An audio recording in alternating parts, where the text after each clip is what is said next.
warahmatullahi wabarakatuh. Salam guru penggerak, tergerak, bergerak, dan menggerakkan. Berikut merupakan tugas aksi nyata modul 1.4 Budaya Positif bersama saya, Eli Mulyawati SPD, CGP Angkatan 11 Kota Pontianak. Penerapan dan membagikan pemahaman serta pengalaman guru penggerak dalam mengimplementasikan budaya positif di SD Negeri 10 Pontianak Timur. Pada tahap perkenalan, kenalkan, fasilitator saya adalah Ibu Yuli Udiasi SPD MPD dan pengajar praktis saya adalah Ibu Endri Watira SPD. Latar belakang dari aksi nyata saya adalah yang pertama, belum menyeluruhnya pemahaman rekan guru tentang penerapan konsep budaya positif di sekolah, seperti perubahan paradigma belajar, disiplin positif, kebutuhan dasar manusia, motivasi perilaku manusia, posisi kontrol guru, segitiga restitusi, dan keyakinan kelas. Diharapkan, jika seluruh konsep ini telah dipahami oleh seluruh warga sekolah, maka akan tercipta budaya positif yang baik di lingkungan sekolah. Yang kedua adalah, siswa tidak suka peraturan karena selama ini mereka melakukan pelanggaran, maka akan mendapat hukuman dan cenderung membuat mereka merasa tertekan. Tujuan dari aksi nyata saya adalah menumbuhkan budaya positif di sekolah dengan meyakini nilai-nilai kebajikan universal serta meningkatkan pengetahuan dan pemahaman tentang budaya positif. Yang kedua, menciptakan siswa yang merdeka dan disiplin diri yang kuat serta terbentuknya motivasi intrinsik kepada siswa dengan pembuatan keyakinan kelas dan penerapan praktik baik tentang budaya positif di sekolah.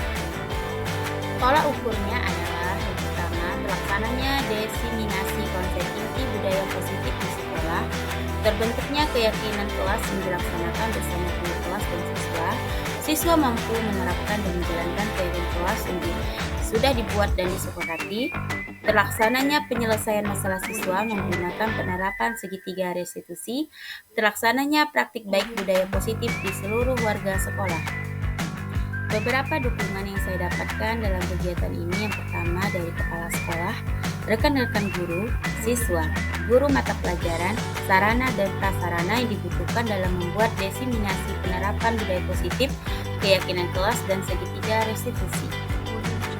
Sebelum saya melakukan kegiatan diseminasi budaya positif di sekolah, saya meminta izin kepada kepala sekolah untuk melaksanakan kegiatan diseminasi yang akan dilaksanakan pada hari Jumat tanggal 23 Agustus 2024 pada hari Rabu tanggal 21 Agustus 2024. Berikut ini merupakan kegiatan diseminasi di sekolah mengenai pemahaman dan pengalaman penerapan budaya positif di SD Negeri 10 Pontianak Timur. Assalamualaikum warahmatullahi wabarakatuh.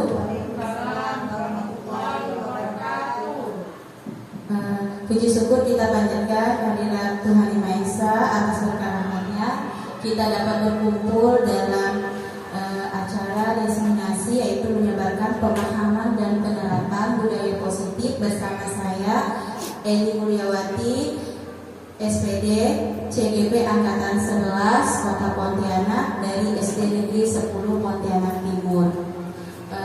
Ini merupakan tugas dari aksi nyata kami, aksi nyata modul 1.4 mengenai menyebarkan pemahaman dan penerapan budaya positif di sekolah. Sebelum memulai kegiatan, marilah kita berdoa bersama-sama. Saya minta kepada Bapak Ahmad Saifuddin untuk memimpin doa. Kepada Pak Ahmad Saifuddin saya persilakan.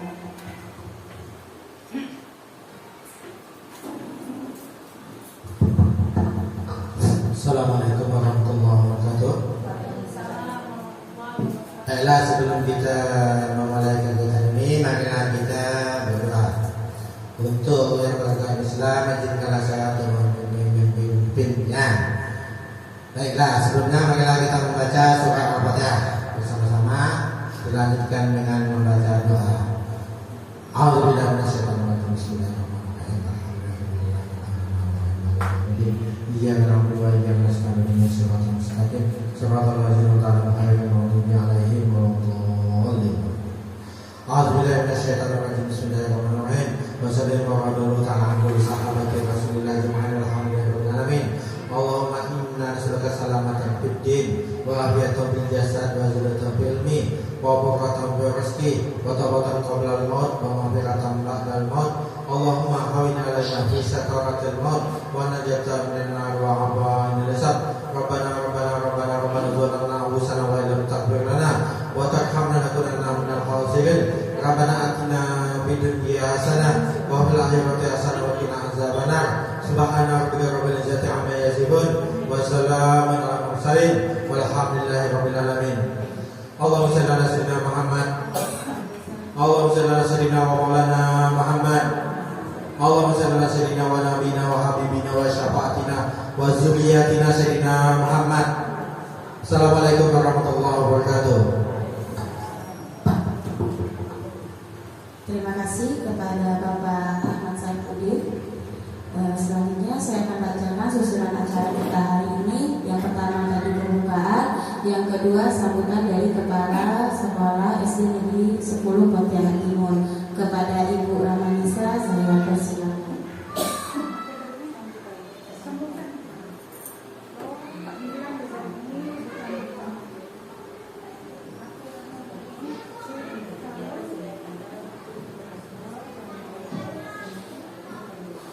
Assalamualaikum warahmatullahi wabarakatuh. Selamat pagi menjelang siang. Bapak Ibu yang saya hormati, terutama calon guru penggerak angkatan 11. Dadakan ini saya baru apa yang menjadi sasaran oleh calon guru penggerak ini, saya budaya positif, menyebarkan pemahaman dan penerapan budaya positif di sekolah. Ya, saya alhamdulillah sangat mendukung kegiatan ini untuk calon-calon guru penggerak yang ke-11 ini. Semoga nanti dapat menerapkan apa yang telah dipelajari atau didapatkan pada kegiatan guru penggerak, sehingga nanti dapat meningkatkan proses belajar mengajar, sehingga pada saat kegiatan di sekolah, baik itu dalam kegiatan belajar mengajar kesehariannya, juga pada kegiatan AMBK, sehingga literasi dan numerasi dapat diterapkan dari kelas 1, 2, 3, dan 4, selanjutnya kelas 5, karena tolak ukurnya adalah siswa yang berada di kelas 5. Jadi untuk ini saya tidak berpanjang lebar. Semangat untuk calon guru penggerak ini supaya nanti dapat diterapkan dalam kegiatan sehari-hari di sekolah. Beda dengan guru yang belum mengikuti guru penggerak. Mungkin tujuannya supaya dalam kegiatan ini, terutama kegiatan belajar mengajar, lebih meningkat, lebih bermutu, lebih kreatif, lebih mantap lagi dalam penyampaian KBR kesehariannya. Jadi sebagai contoh, semoga nanti yang guru-guru lainnya juga bersemangat untuk mengikuti sebagai guru penggerak ini. Jadi sampai di sini sambutan saya. Wabillahi taufik wal hidayah. Wassalamualaikum warahmatullahi wabarakatuh. Terima kasih kepada Ibu Rahmanisa. Selanjutnya penyampaian materi tentang penerapan budaya positif di sekolah. Ini beberapa contoh penerapan budaya positif yang telah saya lakukan di sekolah kita. Latar belakang dari kegiatan ini adalah budaya positif adalah keyakinan dan nilai yang sepakati yang menjadi kebiasaan bersama yang akan dilakukan dalam waktu yang lama. Budaya positif dapat diterapkan dalam pembuatan keyakinan kelas, pembiasaan baik agar siswa merasa terlibat dan bertanggung jawab dalam menjalankan disiplin tersebut.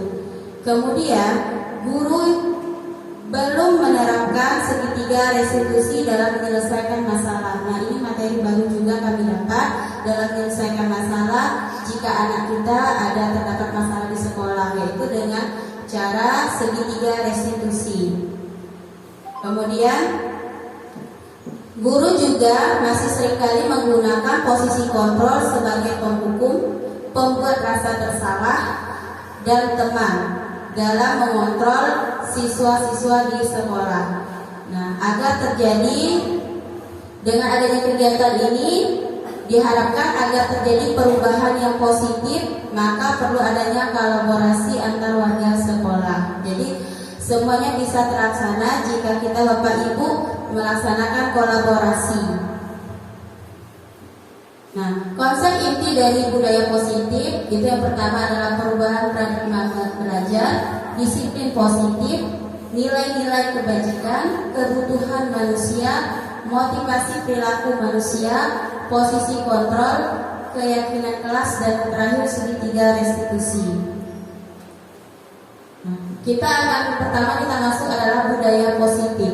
Budaya positif di sekolah yaitu nilai-nilai atau kebiasaan-kebiasaan di sekolah yang berpihak kepada siswa agar mereka dapat berkembang menjadi pribadi yang kritis, penuh hormat, dan bertanggung jawab.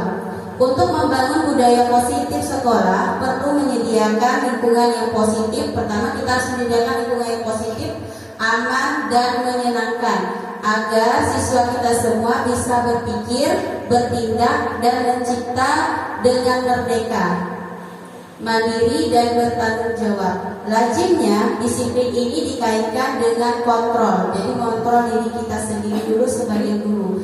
Dalam hal ini bagaimana kontrol guru dalam menghadapi siswa, karena siswa kita ini berbeda karakternya. Setiap siswa kita itu berbeda karakter, minat, gaya, dan kemauan dalam belajar. Nah, pembelajaran dengan paradigma baru. Pembelajaran dengan paradigma baru merupakan pembelajaran yang dirancang sesuai dengan kebutuhan anak. Jadi pembelajaran kita ini dirancang yaitu pembelajaran yang sesuai dengan kebutuhan anak, sesuai kebutuhan anak serta tahap perkembangannya. Yang disarankan itu sekarang adalah pembelajaran berdiferensiasi untuk mewujudkan profil pelajar Pancasila.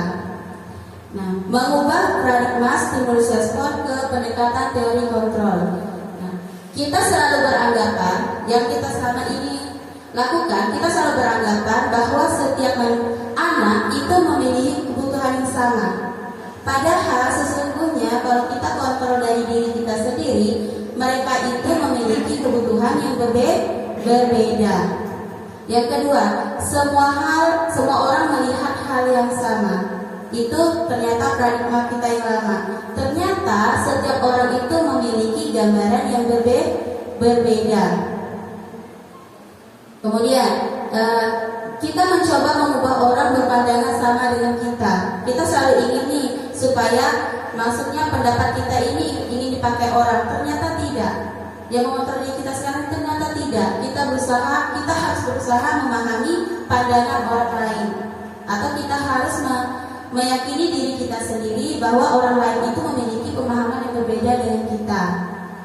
Kemudian perilaku buruk dilihat sebagai satu kesalahan. Padahal sesungguhnya orang berperilaku buruk itu pasti memiliki suatu tujuan. Kemudian orang lain bisa mengontrol saya. Nah ini dia. Kita terkadang merasa posisi tidak nyamannya itu kita. Jadi sehingga orang lain bisa mengontrol kita. Itu selalu pemikiran kita yang lama. Ternyata hanya kitalah yang bisa mengontrol diri kita sendiri. Nah, karena kontrol itu dipegang oleh diri kita sendiri. Saya bisa mengontrol orang lain. Itu paradigma lama kita. Ternyata kita tidak bisa mengontrol orang lain sesuai kemauan kita. Kemudian pemaksaan ada pada saat rujukan yang gagal. Ini biasa dengan iming-imingan atau hadiah, atau biasanya suatu kalau bisa melakukan ini akan saya menjanjikan sesuatu. Itu sebenarnya tidak boleh. Harusnya ada kolaborasi dan konsensus menciptakan pilihan-pilihan baru. Kita tidak bisa memaksa kehendak orang. Misalnya kamu harus melakukan ini. Kalau kamu melakukan ini, kamu dapat hadiah. Sebenarnya kita tidak boleh seperti itu. Kita harus memberi pilihan. Kamu mau melakukan ini atau ini. Nah, seperti itu. Model berpikir menang dan kalah. Sebenarnya ini tidak boleh. Kita harus posisi kita selalu menang. Harus dia kalah. Saya harus menang. Tidak boleh. Kita harus berpikir sama-sama menang demi suatu kebaikan. Jelas Bapak Ibu sampai di sini? Nah, coba kita kepalkan tangan. Ini teorinya. Kepalkan tangan. Bayangkan jika kita bisa menyimpan sesuatu yang berharga di tangan kita. Supaya kita jaga ini supaya orang lain tidak bisa mencobanya. Misal walaupun orangnya membanting kita, anggap ini diri kita, membanting kita, menghina kita, mengejek kita, atau mengintimidasi, memarahi kita tetap sebegini. Jadi saya akan bertanya, lalu siapa yang memegang kontrol kita sesungguhnya? Ada yang bisa menjawab Bapak Ibu? Diri kita sendiri. Ayo Bu Rizka. Siapa yang memegang kontrol kita sesungguhnya? Yang memegang kontrol kita adalah diri kita sendiri. Ya, benar sekali. Ada yang mau nambahkan Bapak Ibu? Sama. Ada yang mau menambahkan siapa yang memegang kontrol kita? Ada yang menambahkan? Bu Nina, silakan Bu.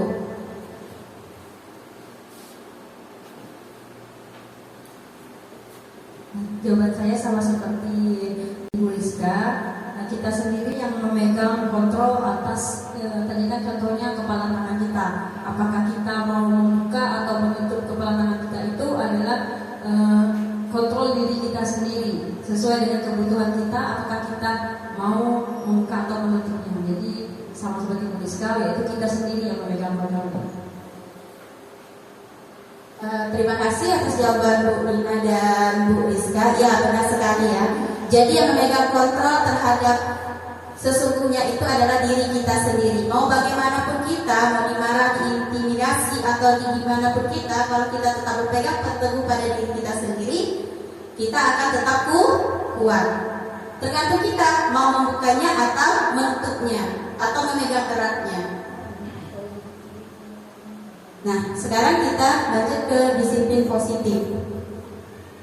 Dalam budaya kita, kata disiplin ini dimaknai sebagai sesuatu dilakukan seseorang pada orang lain untuk mendapat kepatuhan. Jadi disiplin dikaitannya dengan kepatuhan. Kita harus patuh.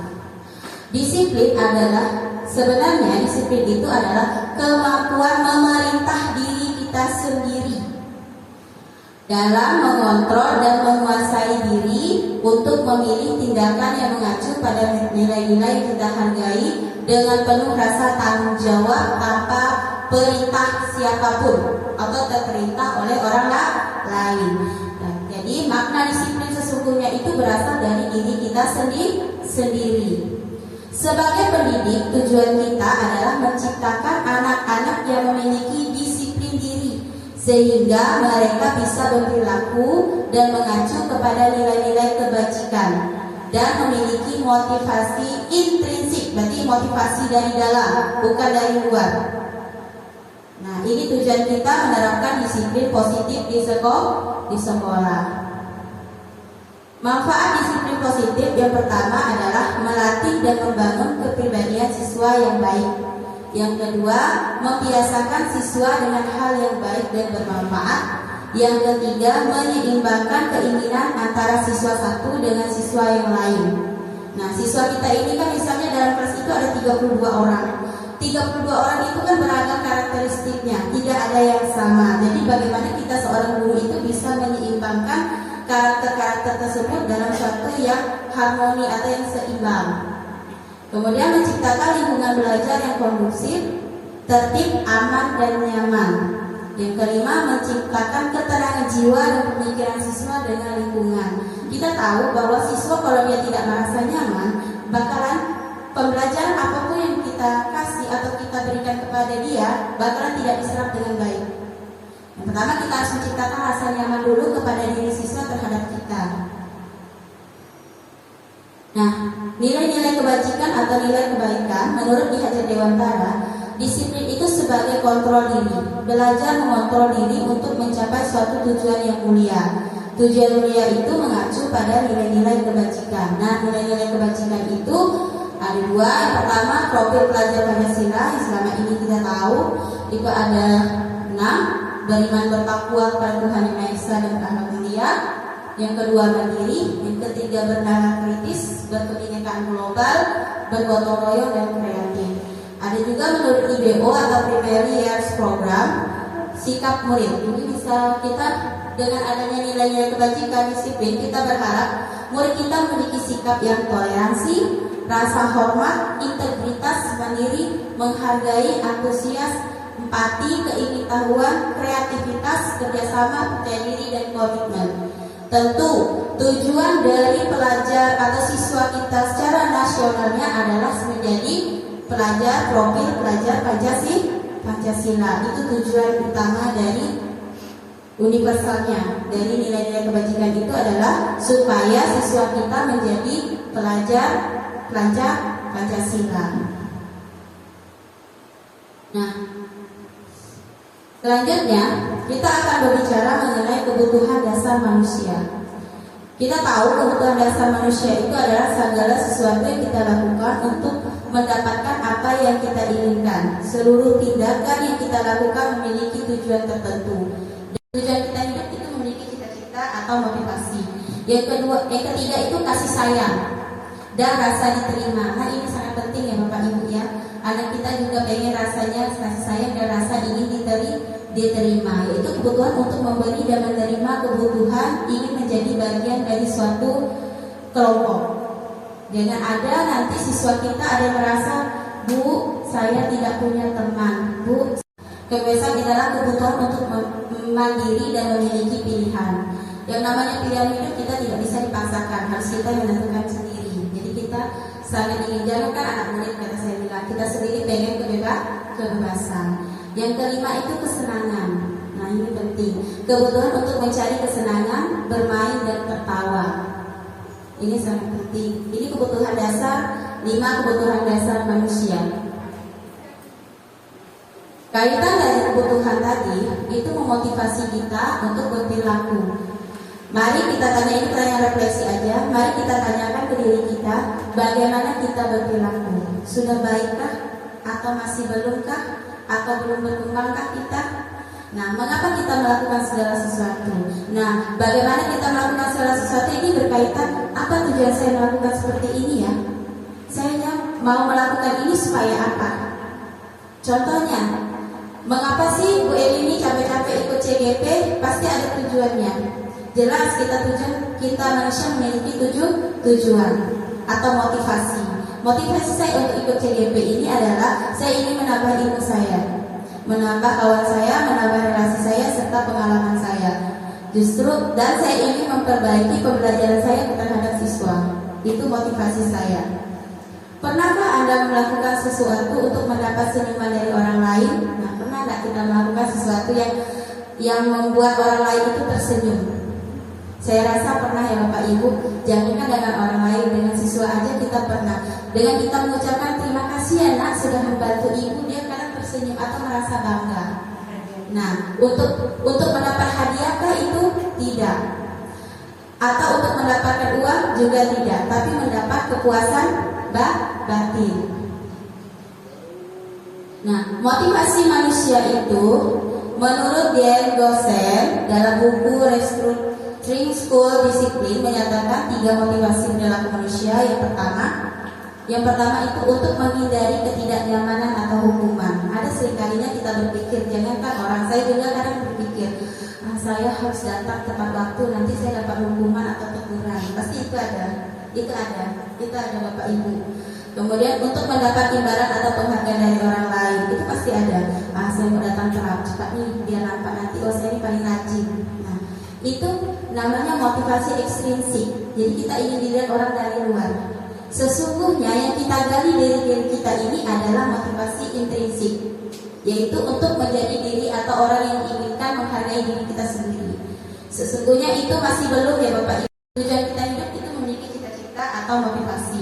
Yang ketiga itu kasih sayang dan rasa diterima. Nah ini sangat penting ya Bapak Ibu ya.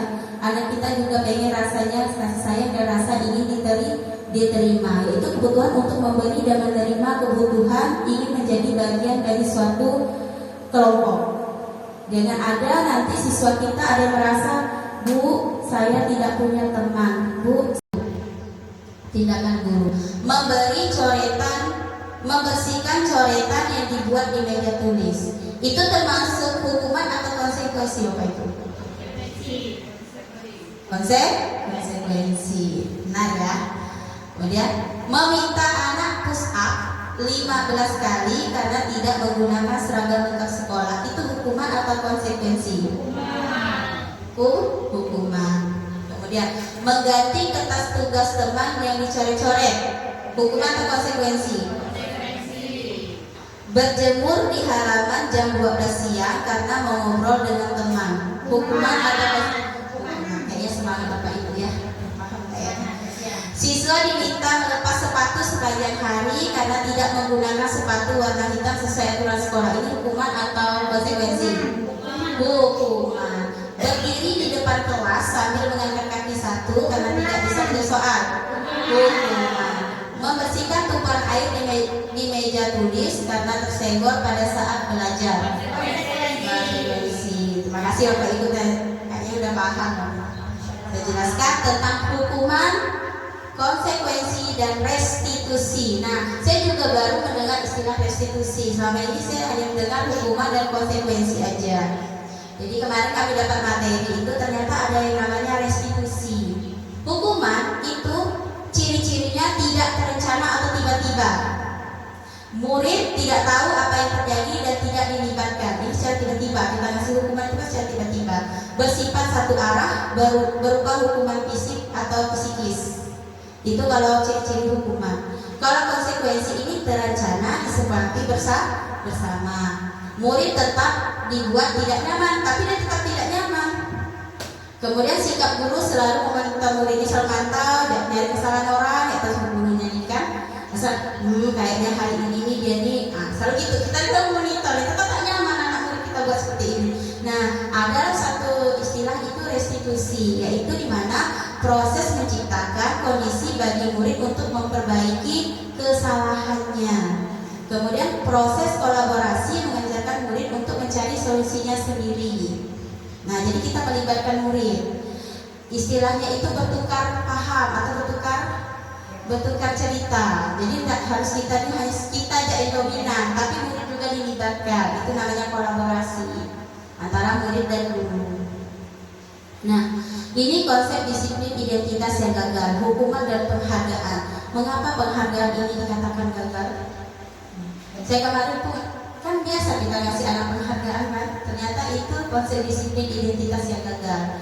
Hukuman udah tahu, kita pasti itu menyakitkan, tidak nyaman, murid takut, murid menyembunyikan salah, murid menyembunyikan. Yang terakhir ini penghargaan. Mengapa? Tidak efektif ternyata kita memberi penghargaan. Terus merusak hubungan.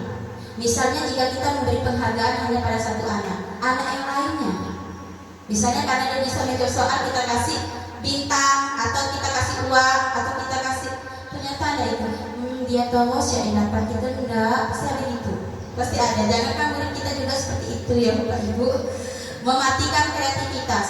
Enggak lah, yang dia jalan kita tak usah jalan, pasti anak kita pasti seperti itu. Nanti pasti dia lagi disayang ibu, pasti dia lagi dapat penghargaan dari ibu, pasti itu anak kita. Kemudian menghukum dengan sistem ranking. Nah, mengapa ranking dihapuskan? Itu sama dengan menghukum siswa kita. Maksudnya pasti yang dilihat orang ini ranking ya terus merampas hak menghargai dirinya. Jadi seorang ini merasa merasa minder. Dalam aku terus tak dipakai ini, dalam dia tidak terus pasti gitu. Itu pemikiran anak kita. Mengapa penghargaan? Mengapa itulah penghargaan dikatakan konsep disiplin identitas yang gagal. Ini dia konsep disiplin identitas yang sukses itu ternyata ada dua. Konsekuensi masih cuma dia penguatannya jangka pendek aja. Konsekuensi ini perlu monitoring yang berkelanjutan, stimulus respon, murid menghormati peraturan, kehilangan waktu untuk merenungi kesalahan. Nah, restitusi ini murid bertanggung jawab atas perilakunya, fokus pada pemecahan masalah jangka panjang, murid menghormati dirinya sendiri dan orang lain. Kemudian murid juga memiliki teori kontrol, murid bersemangat memperbaiki kesalahannya. Nah, ini dia restitusi. Saya lanjutkan. Nah, boleh, misalnya kita ini tidak juga dilarang kalau kita memberi apresiasi atau pengakuan. Tetapi ada beberapa hal yang perlu kita perhatikan. Yang pertama, berilah pengakuan secara khusus. Jangan maksudnya dirahai-rahai ramai. Misal kalau khusus kita panggil, nah tadi terima kasih ya udah menjawab soal ibu dengan baik, tapi individu aja, tidak usah ramai. Kemudian pengakuan secara pribadi, memberi pengakuan kepada semua siswa secara bergantian, tidak hanya satu. Terkadang ya ada murid yang kita kategorikan nakal, ini kata kita kata, ada sekali dia melakukan hal yang kebaikan untuk kita. Misalnya, Bu, saya tolong ya Bu ya untuk membawa bukunya ke kantor, alhamdulillah, nah, makasih. Nah itu dia. Terkadang yang kategori kita murid nakal aja, terkadang dia bisa melakukan kebaikan. Beri pengakuan secara konsisten, fokus pada proses. Ini kita beri apresiasi. Nah, kita kembali ke materi segitiga restitusi. Nah, ini dia. Saya kemarin sudah mempraktekkan segitiga restitusi. Proses segitiga restitusi ini adalah proses kolaborasi yang mengajarkan siswa untuk mencari solusi untuk masalahnya, membantu siswa berpikir tentang seperti apa yang mereka inginkan, bagaimana mereka memperlakukan orang lain. Restitusi itu sebuah pilihan, bukan menebus kesalahan tapi belajar dari kesalahan, memperbaiki hubungan dengan mengevaluasi tindakan terhadap orang lain. Tawaran bukan paksaan, menciptakan kondisi murid untuk menyelesaikan masalah lebih baik. Ada 3 tahap, yaitu menstabilkan identitas, validasi tindakan yang salah, menanyakan keyakinan. Saya putarkan ya Bapak Ibu ya proses restitusi saya kemarin. Waalaikumsalam. Duduk dulu nak, silakan duduk. Kalian tahu mengapa ibu panggil ke kantor?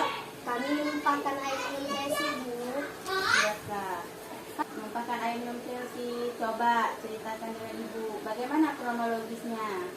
Saat kami pulang, saya menumpahkan Chelsea, Bu. Sehingga botol minumnya tumpah. Oh begitu.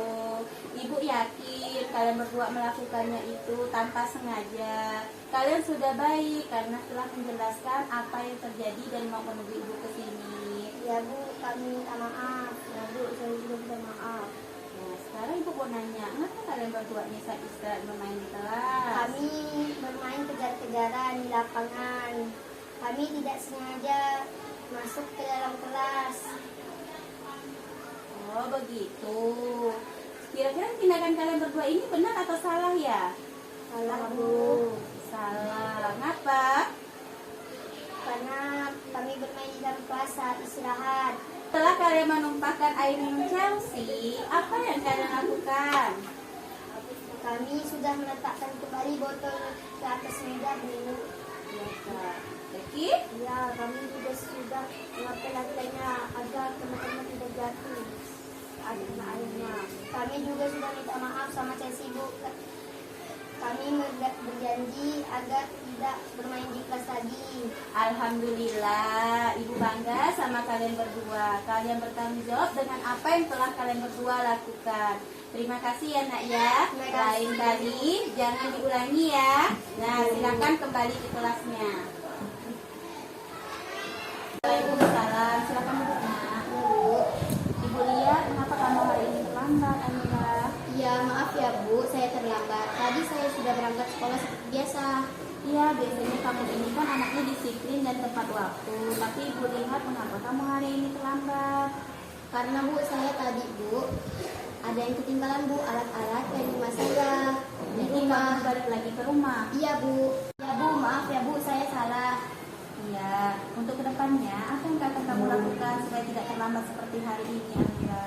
Saya berjanji akan menyiapkan buku pada malam harinya agar supaya tidak terulang lagi. Ya, Ibu yakin, alhamdulillah kamu sudah berkata jujur dan kamu bertanggung jawab dengan apa yang kamu katakan. Kamu juga berani minta maaf sama Ibu.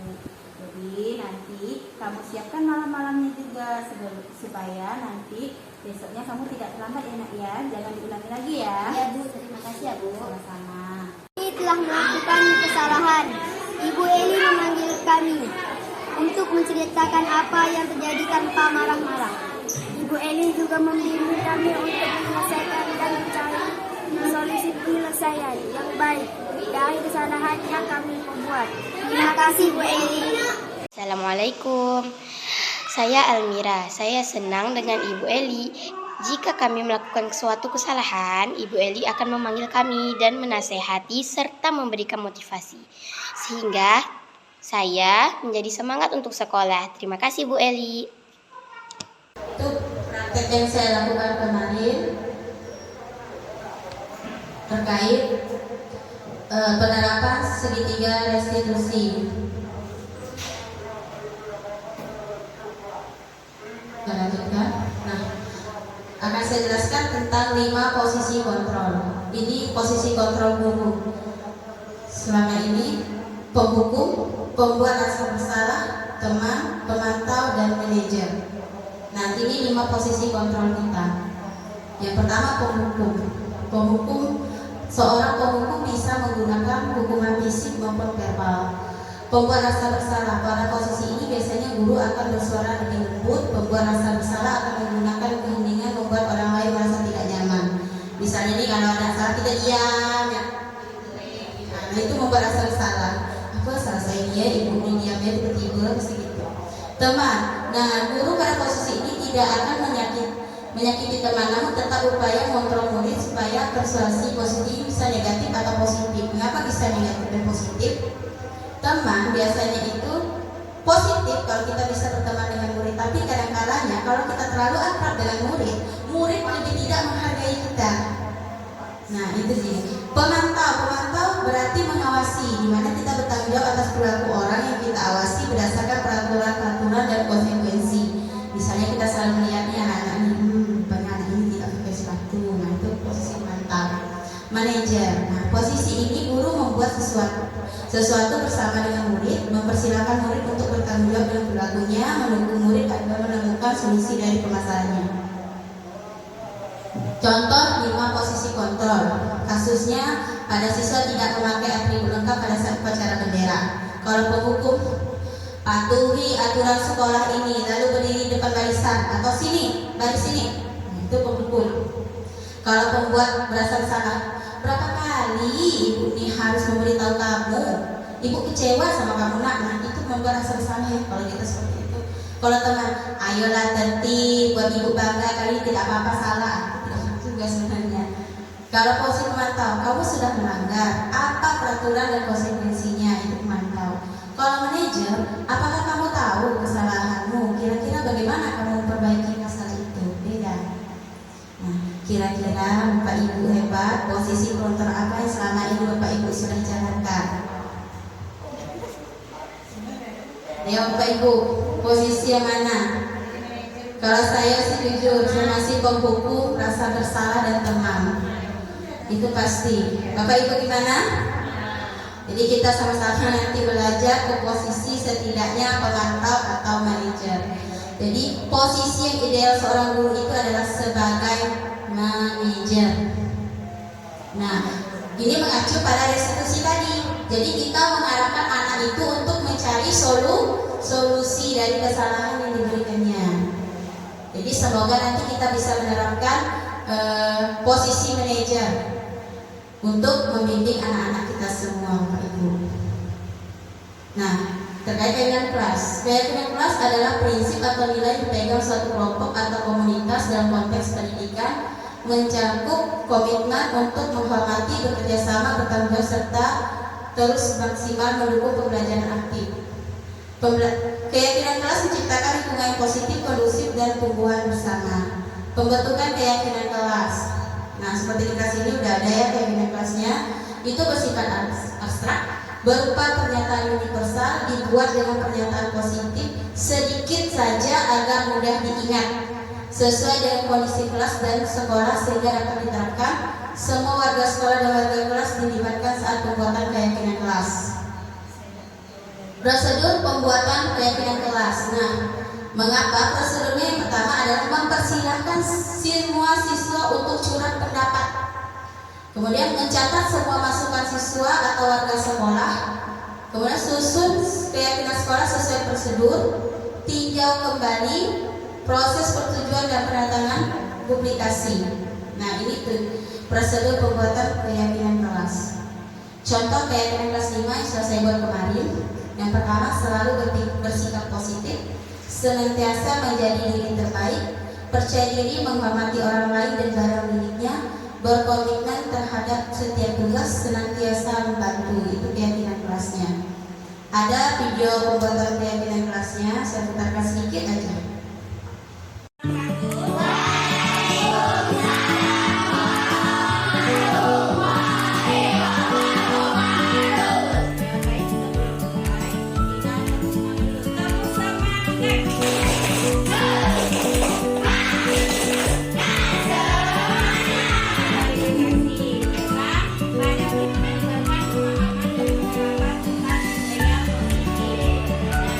Budaya positif itu apa?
keyakinan keras, Bu Eli menjelaskan akan manfaat keyakinan keras kepada kami. Dan kami membuat keyakinan keras bersama. Setelah itu kami menandatangani keyakinan keras bersama. Saya merasa senang karena Bu Eli berdiskusi bersama kami untuk membuat keyakinan keras. Merasa senang saat membuat keyakinan kelas. Saya ingin kelas kami selalu bersih. Membuat keyakinan kelas Ibu Eli berdiskusi bersama kami. Kami menulis kertas dan menempelkan di papan tulis. Refleksi aja, mari kita tanyakan diri kita, bagaimana kita berperilaku. Sudah baikkah? Atau masih belumkah? Atau belum berkembangkah kita? Nah, mengapa kita melakukan segala sesuatu? Nah, bagaimana kita melakukan segala sesuatu ini berkaitan, apa tujuan saya melakukan seperti ini ya? Saya mau melakukan ini supaya apa? Contohnya, mengapa sih Bu Eli ini capek-capek ikut CGP? Pasti ada tujuannya. Jelas kita manusia memiliki tujuan atau motivasi. Motivasi saya untuk ikut CGP ini adalah saya ingin menambah ilmu saya, menambah kawan saya, menambah relasi saya serta pengalaman saya. Justru dan saya ingin memperbaiki pembelajaran saya terhadap siswa. Itu motivasi saya. Pernahkah Anda melakukan sesuatu untuk mendapat senyuman dari orang lain? Nah, pernah nggak kita melakukan sesuatu yang membuat orang lain? Tadi yang sudah saya sampaikan adalah konsep inti dan di awal adalah perubahan paradigma belajar, disiplin positif, nilai-nilai kebajikan, kebutuhan manusia, motivasi perilaku manusia, posisi kontrol, keyakinan kelas sampai segitiga distribusi. Nah, ini secara keseluruhan dari konsep budaya positif yang saya sampaikan hari ini satu persatu. Tadi dimulai dari perubahan paradigma belajar, yang kita diminta untuk belajar membuat anak menyenangkan. Kemudian disiplin positif, di mana kita menerapkan pembelajaran disiplin positif kepada siswa. Kemudian nilai-nilai kebajikan universal yang tadi saya jelaskan satu persatu sama Bapak Ibu ya. Kemudian kebutuhan dasar manusia yang 5 macam, tadi saya juga sudah menjelaskan. Motivasi perilaku manusia, yaitu motivasi kita dalam berperilaku. Kemudian 5 posisi kontrol guru, di mana sebagai penghukum, pemberasa bersalah, teman, pemantau, dan manajer. Kemudian keyakinan kelas juga saya sampaikan tadi, di mana dalam membuat keyakinan kelas kita harus melibatkan siswa. Yang terakhir adalah segitiga restitusi yang digunakan untuk menyelesaikan masalah yang terjadi juga di sekolah sama anak murid. Nah, mungkin itu Bapak. Baiklah Bapak Ibu, tadi video tentang keyakinan kelas saya.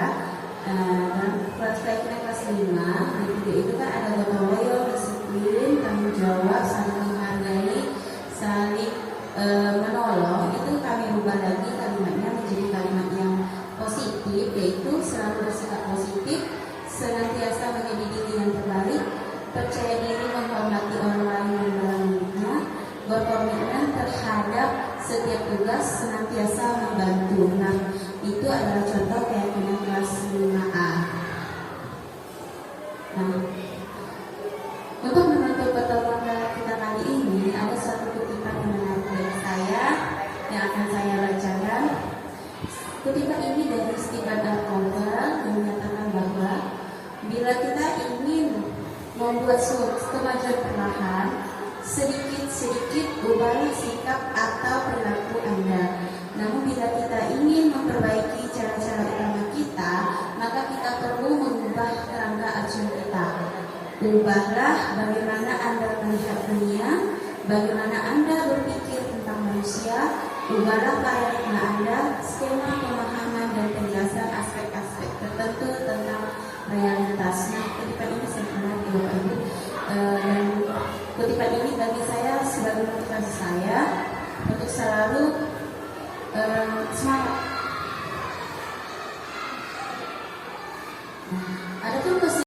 Dalam kegiatan diseminasi, Ibu Eli menjelaskan tentang budaya positif. Untuk mewujudkan budaya positif di sekolah atau di kelas, kita sebagai warga sekolah harus saling berkolaborasi. Bu Eli juga menjelaskan sehingga kami memiliki pemahaman baru tentang segitiga restitusi untuk menyelesaikan permasalahan anak-anak di sekolah. Semangat Bu Eli dalam berbagi praktik baik. Penerapan budaya positif di sekolah tidak lepas dari peran dan nilai seorang guru. Salah satu contoh dari budaya positif di sekolah adalah pembuatan keyakinan kelas. Keyakinan kelas dibuat oleh guru dan juga siswa berdasarkan nilai-nilai kebajikan.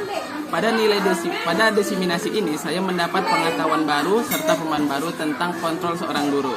Baik, untuk itu terima kasih Bu Eli, tetap semangat ya.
Ya,